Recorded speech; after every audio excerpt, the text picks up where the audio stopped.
A nossa aula de hoje, ela vai ser sobre autossabotagem, emagrecimento e criança interior. Então eu tenho trazido alguns estudos de caso de sabotadores, porque eu tenho feito muitas sessões individuais de sabotadores. Então, essas sessões, eu acho que quando eu trago esse compartilhamento para vocês, ela faz com que você enxergue talvez o seu ciclo de autossabotagem. Talvez você não consiga enxergar a sua estratégia, mas eu acho que isso clareia, né? O compartilhamento, ele é muito importante para que a gente realmente possa olhar para a história do outro e pensar assim: tá bom, dentro dessa história, como é que eu posso aplicar na minha? É aquilo que eu sempre chamo de transferência de domínio, né? Então eu conto a história de uma pessoa, você pega toda essa história e você aplica na sua. Isso é o pensamento crítico, né? Isso é você não ficar dependendo de fórmula mágica, isso é você não ficar dependendo de alguém para dizer o caminho que você vai seguir. Então, a primeira coisa que eu preciso que vocês entendam é que quando a gente faz uma sessão de sabotadores e o pessoal da comunidade viu uma sessão aí há umas 2 semanas, né, com uma aluna nossa, quando a gente faz essa sessão de sabotadores, eu não resolvo o problema do meu cliente. Na verdade, o que eu trago é uma consciência para que ele possa agir em cima de um ciclo. Então, eu não sei se vocês assistiram aquele filme, um desenho, na verdade, da Pixar, que se chama Luca, né? Que é aquele menino, o menino que fica falando silêncio, Bruno, silêncio, Bruno. Se vocês não assistiram, assistam, porque esse desenho, ele é toda a definição de sabotador. Então, o que é o sabotador? Já falei aqui em outros estudos de caso e vou repetir. O sabotador, ele é uma voz interna que fica na nossa cabeça, ali, buzinando algumas coisas. E esse diálogo interno, ele faz com que a gente fique extremamente exausto. Então, eu não sei você, mas em geral, para mim, ele aparece em alguns momentos, né? Então, assim, quando eu tô correndo, quando eu tô num treino difícil, quando às vezes eu preciso montar uma aula e eu não tô achando ali o meio de montar a aula, então vai me dando aquela agonia e o meu sabotador crítico começa a falar aqui no meu ouvido. Então, primeiro ponto é: todo mundo tem um sabotador crítico, tudo bem? Então, eu, Fernanda, Aline, Caroline, que saudade, Gabi. Então, todo mundo tem um sabotador crítico. A grande questão é o quanto esse sabotador ele se apresenta na sua vida. E ele pode se apresentar na sua vida de 3 formas: crítico a você mesmo, crítico ao outro e crítico às circunstâncias. Então, quando você tem o sabotador muito forte, crítico, eu vou trazer o crítico a você mesmo por último, porque é o caso da minha cliente, tá? Então, quando você tem, por exemplo, o sabotador crítico ao outro, é aquela pessoa que, em geral, ela é muito crítica com ela mesma, mas quando ela olha para o outro, ela bate, sabe? Porque nunca tá bom, porque nunca é suficiente, porque você não faz do meu jeito, porque você não corresponde às minhas expectativas.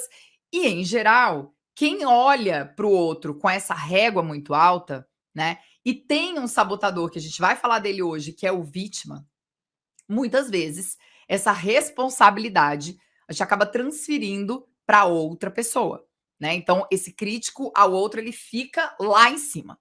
Beleza, guarda esse conceito. A gente tem o crítico a gente mesmo.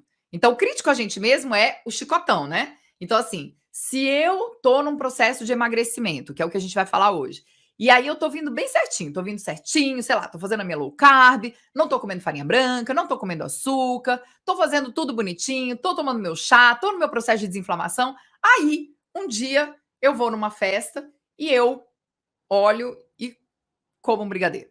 Ah, mas também, né? Como que alguém na festa coloca um brigadeiro? Aí você pensa que. Desculpa, tô indo já para o crítico às circunstâncias. O crítico a mim mesmo. Eu vou numa festa, eu como brigadeiro, e aí eu fico me chicoteando porque eu comi o brigadeiro.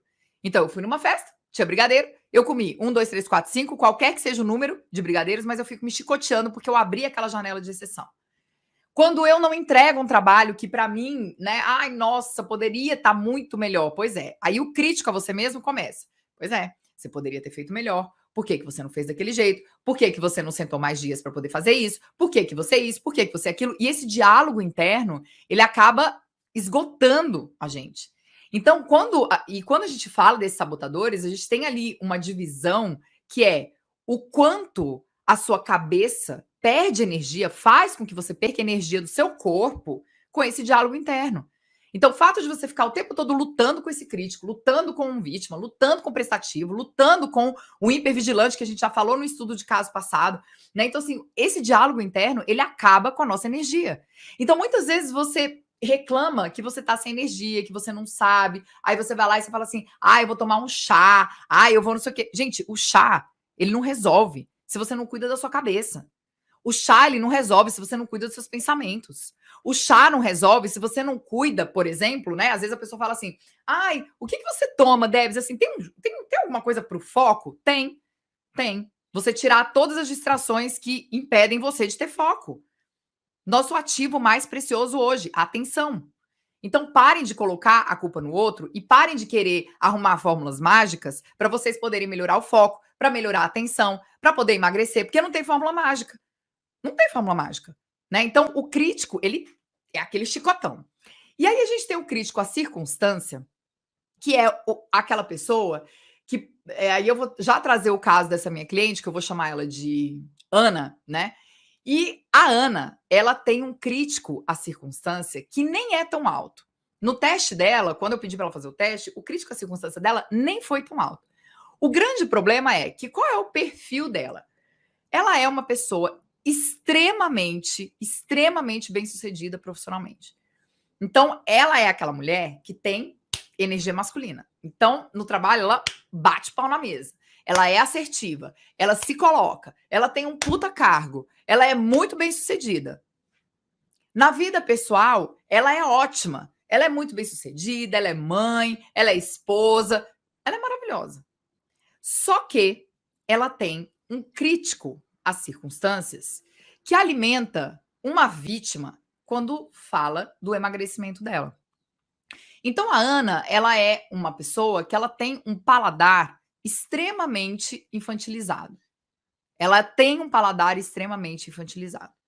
E aí, quando a gente foi montar o ciclo de sabotadores dela, e aqui, gente, eu quero que vocês entendam o seguinte: essa montagem do ciclo, ela vem de uma conversa, né? Então, assim, quem assistiu a sessão lá na comunidade sabe, a gente ficou 1 hora ali, né, fazendo o ciclo para daí você chegar na quebra.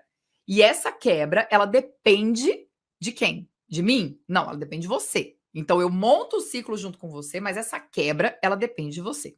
Então, eu tô até aqui com o desenho dessa minha cliente, que eu não passei a limpo ainda, mas o que a gente desenhou para o ciclo dela quando a gente fala do emagrecimento? Ela tem um crítico a ela mesma que é muito alto, né? Então, assim, ela é extremamente perfeccionista. Para ela só funciona se o negócio for perfeito, né? E aí, qual que é esse ciclo dela que é montado quando a gente fala do emagrecimento especificamente, que é a área que ela quer trabalhar dentro desse processo comigo? Ela está fazendo um processo de desenvolvimento, e aí, dentro desse processo, a gente fez a sessão de sabotadores. E ela quer trabalhar a autoimagem. E ela falou para mim, Debs, a minha questão não é a saúde. Eu quero ficar magra. Eu quero ficar magra. Me incomoda esse corpo que está aqui em mim hoje. Eu falei, tudo bem. Nós vamos trabalhar a saúde, vamos trabalhar essa autoimagem. Então, como esse sabotador, ele impacta a sua autoimagem.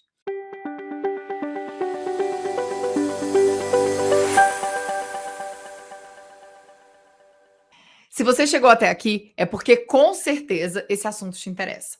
A íntegra dessa live está disponível apenas para os assinantes da comunidade Milímetro na Prática. A comunidade ela é um ambiente em que você vai trabalhar todas as áreas da sua vida. E ela foi a forma que eu encontrei de juntar tudo o que você precisa para que você possa se tornar protagonista da sua própria vida. Que você possa ousar ser você de uma forma acessível, num ambiente exclusivo. São 6 anos de estudos, de artigos, de pós-graduações, de livros e de convidados que eu busco trazer para os meus alunos apoiado em 4 pilares: teoria, prática, presença e compartilhamento. Se você quer saber um pouco mais sobre a comunidade ou assiná-la, clique no link que está aqui na descrição. E se você quiser saber também sobre os temas das aulas que já estão por lá, clica no link Temas de Aulas. Eu te espero do outro lado da ponte, onde você realmente vai ter ferramentas para ousar ser você.